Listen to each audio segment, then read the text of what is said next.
அந்த மக்களுக்கு உபதேசம் செய்யறவங்க யாரும் இருக்க மாட்டாங்க. நல்லவங்க வந்து அந்த ஒரு மென்மையான காற்று மூலமா அழிக்கப்பட்டுருவாங்க. அந்த பூமியில கெட்டவர்கள் வாழ்ந்துட்டு இருக்கும் போது எப்போ வேணாலும் வரும்.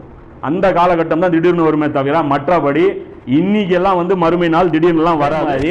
யாஜூஜ் மாஜூஜுடைய அந்த முன்னறிப்பு இருக்கு இல்லையா, அது இவ்வளவு பெரிய ஒரு அத்தாட்சி. அதுவே நம்ம என்ன பண்ணிருக்கிறோம், கவனிக்காம நம்ம விட்டுருக்கிறோம். அது எப்படிங்க இது இவ்வளவு பெரிய அத்தாட்சின்னு சொல்றீங்க, நாம நம்மளுடைய முன்னோர்கள் யாருமே கவனிக்கவே இல்லை அப்படின்னு சொல்லி கேள்வியை சொல்றாங்க.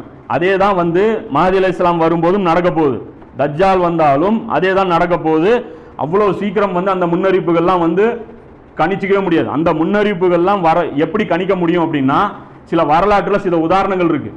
அந்தந்த காலகட்டத்தில் சத்தியத்தில் யார் இருந்தார்களோ அவர்களால் மட்டும்தான் அந்த முன்னறிப்புகளை வந்து உணர முடியும். இதே மாதிரி மஹதி அலைஹிஸ்ஸலாம் அவர்கள் வந்தா எப்படி அவரை அடையாளம் காண்றது அப்படின்னு சொல்லி நிறைய பேர் கேட்குறாங்க.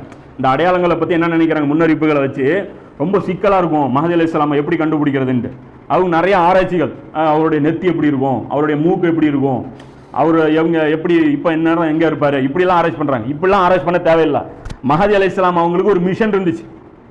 நபி ஸல்லல்லாஹு அலைஹி வஸல்லம் அவங்களுக்கு என்ன மிஷன் இருந்ததோ அதே மிஷன் தான் மஹதி அலைஹிஸ்ஸலாமுக்கும் இருக்கும். இப்போ நமக்கு மஹதி அலைஹிஸ்ஸலாம் அடையாளம் காண வைக்கிறது தெரியுமா, அந்த மிஷன் தான். அந்த மிஷன்ல நீங்களும் ஒருவராக இருந்தால் உங்களுக்கு மஹதி அலைஹிஸ்ஸலாம் புரியும். இல்லைன்னு வச்சிங்க, ரசூல்லா வந்ததே நம்ம கோட்டை விட்டுருக்கோம். நம்ம வந்து எவ்வளோ பெரிய சாம்பியனுங்கிறது பார்த்துங்க. நம்ம சாதாரண கோட்டையெல்லாம் இல்லை. நபி ஸல்லல்லாஹு அலைஹி வஸல்லம் வந்த நோக்கத்தையே நம்ம தவற விட்டுருக்கோம். மஹதி அலைஹிஸ்ஸலாம் வர்ற நோக்கத்தையும் நம்ம கரெக்டாக கண்டுபிடிக்க போகிறோம். ஸோ இனி வந்து நம்ம கரெக்டாக குர்ஆனை ஸ்டடி பண்ணணும். சாதாரணம் இல்லை. அல்லாஹ் நல்லா புரிஞ்சுங்க. இந்த முன்னறிப்புகள்லாம் பார்த்தீங்கன்னா ஒரு கன்னி மாதிரி எல்லாம் செட் பண்ணிக்கிறோம். நல்லவர்கள் மட்டும்தான் எடுத்து பயனடைஞ்சிக்கணும். கெட்டவர்களுக்கு அது யூஸே ஆகக்கூடாதுன்னு ரசூலா ரொம்ப ஜாக்கிரதையாக இருந்திருக்கான்.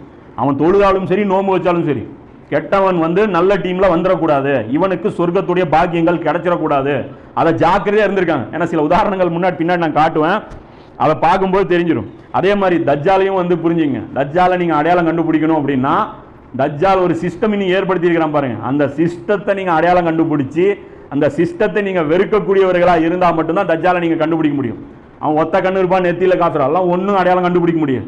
அது சிஸ்டத்துக்கிட்டே நீங்க தோத்துட்டீங்க அப்படின்னா தஜ்ஜால் வந்தாலும் நீங்க தோக்கத்தான். வந்து ஒரு அடிப்படையான விஷயங்கள் இதெல்லாம் வந்து மறுமை நாளுடைய அடையாளங்கள் வந்து ஒரு வேடிக்கை விளையாட்டு கிடையாது. அதில் வந்து நம்முடைய சொர்க்க நரகத்துக்கு போகிறதுக்கு உண்டான அந்த விஷயங்கள் அடங்கியிருக்கு. அதனால் வந்து அது நமக்கு யூஸ் ஆக போகுது. வெறும் வேடிக்கை பார்க்க போகிறோம்ல, அதில் நமக்கும் ரோல் இருக்குது. அந்த அடையாளங்கள்லாம் நம்முடைய ரோல் என்ன அப்படிங்கிறத நம்ம